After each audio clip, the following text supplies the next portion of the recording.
রোজা তো প্রায় এসেই গেল। রোজার সুঘ্রাণ কি আপনারা পাচ্ছেন? আমি কিন্তু পাচ্ছি। So hello everyone, this is রোজা ফ্রম রোবিয়ানাস টাইনি ওয়ার্ল্ড। রোজার মধ্যে যেহেতু রান্নাবান্নার চাপ একটু বেশি থাকে, একটু বেশি পরিমাণে রান্না করতে হয়, তাই কিছু কাজ আগে থেকে এগিয়ে নিলে অনেক সুবিধা হয়, তাই না? তাই আজকে মা মেয়ে মিলে আমরা রোজার কিছু প্রস্তুতি নিতে শুরু করে দিয়েছি।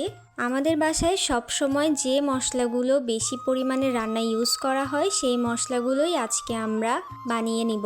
সকাল থেকে এগুলোরই তোড়জোড় চলছে আমাদের বাসায়। মা একে একে সব মশলাগুলো খুব ভালো করে টেলে নিচ্ছে। টেলে নেওয়া মশলাগুলো আমরা ব্লেন্ডারে গুঁড়ো করে নিব। এখানে প্রায় 3 রকমের মশলা বানানো হবে। এই গুঁড়ো মশলাগুলোই আমরা সারা রোজার মাস রান্নায় ব্যবহার করব। আর রান্নার টেস্ট এই মশলাগুলো দিলে কিন্তু অনেক বেড়ে যায়। কথা বলতে বলতে আমাদের মশলাগুলো ভেজে গুঁড়ো করে নেওয়া হয়ে গিয়েছে কিন্তু।